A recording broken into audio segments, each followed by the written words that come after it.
are going to draw a horse that can also be transformed into a unicorn. So you kind of have an option about where you want to stop or if you want to just keep going. So we're going to draw our horse sort of just as the head and the mane and the ears and the face and not the entire body, so it really fills our page. So to start with our horse, we're actually, I know it feels a little weird, but we're actually going to start with just their little cheek because they have a very structured cheek. And as always, I'm going to begin with Sharpie so that you can see it from far away, but you're welcome to start with pencil and erase if you need to. Just remember, art is all about problem solving, and if you make a mistake, just persevere through that problem and know that you can do it. So for the cheek of my little horse, I'm going to make kind of a rainbow line to the side. Sort of like that, like a little smile on the middle of my paper. And then I'm going to make the top of my horse's face here, sort of that line, that little bridge of their nose. And how that works is I'm going to just make a little gently curving line, come back around for the nose, and then come back down. So it's kind of like straight, gives me this gentle curve down for the eye, and then comes back down for the nose. So for a second, I've got two sort of floating lines, but I promise they'll come back together. So now I'm going to take this line and do more of a curvy line just to connect to that cheek line, and then I'm going to make it have an open mouth. So for my open mouth, or at least two lips that are coming together, I'll start here next to the cheek line and make a skinny little shape that connects right here by the mouth. So now I've got the top part of my head for my horse. I've got this sort of nuzzle or this little nose part here too.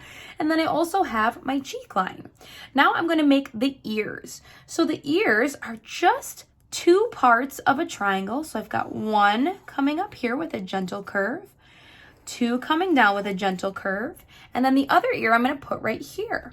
So this one comes behind a little bit. 1, 2. Now I can also connect this line and just make it go sort of behind those two little ears. Okay, there's a few other details that make a horse look like a horse. Of course, we need a little nose, and the nose is again just a little rainbow line, so we're gonna have it come sideways like this, that little curvy rainbow line right at the end of their nose. And we're also going to add a nice, big, beautiful eye. So the eye of a horse, we're actually gonna try to make another rainbow line up. And then make more of a straight line at the bottom so that we have a big, beautiful eye for our horse.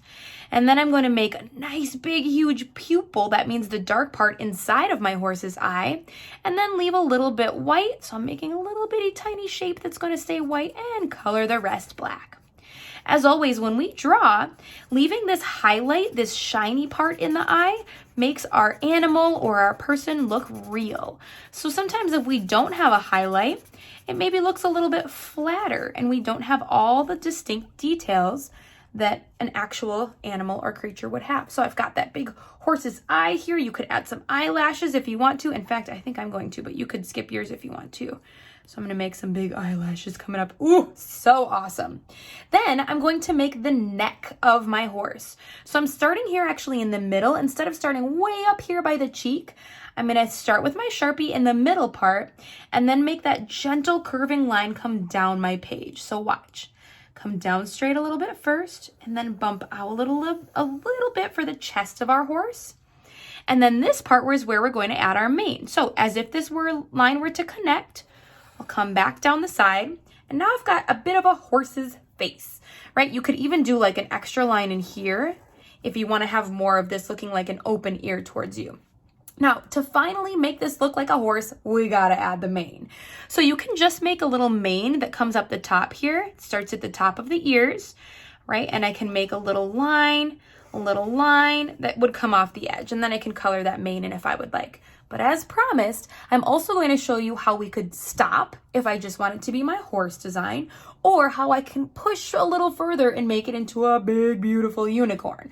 So if you want it to just be a horse, you could stop here. If you want it to be a unicorn, here's what we need to add. Of course, our unicorn needs a horn. So the horn usually comes out kind of right in between where these little ears are. So I'm going to make a big long line coming to the point of my paper, kind of like a big carrot shape.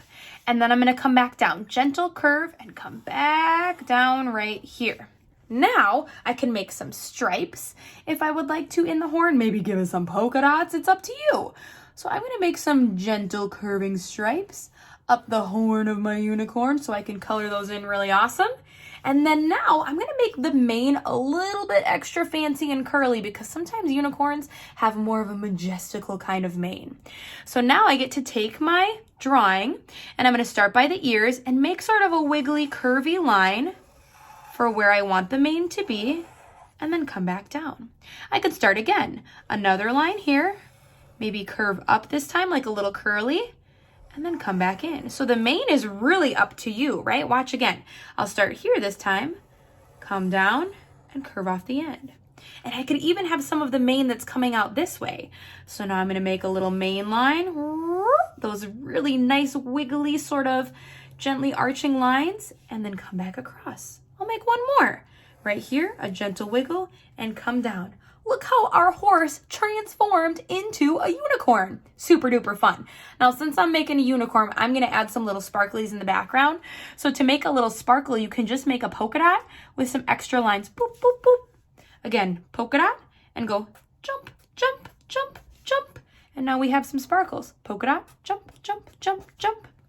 It's pretty cool. Oh, I'm gonna make a big one. Wow, wow, wow, wow. And I could even have it come out the sides with a few extra lines. So the sparkles are kind of fun to add if you decided to go the magical route with your unicorn. There we go. Maybe one more right here. And it's time to color. Now, again, when you're coloring, you get to pick which tools you have next to you that you would like to try coloring your unicorn or your horse. Just remember to have fun with it and think about what colors might be unique to your idea, or if you're gonna go a little bit more traditional, meaning it might be a little more realistic. All right, time to color.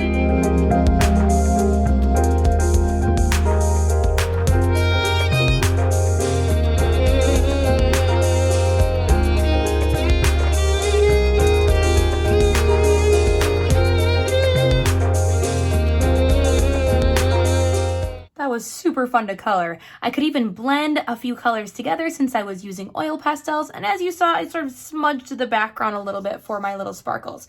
Now, I even got a little bit of red in my sparkle, but remember, that happens. We're making art. It might be a little bit messy, and that's okay. Trying to push through anything that might come up and say, you know what? That is just part of the process of making art. So I hope you enjoyed making your horse or your unicorn, and we will see you next time.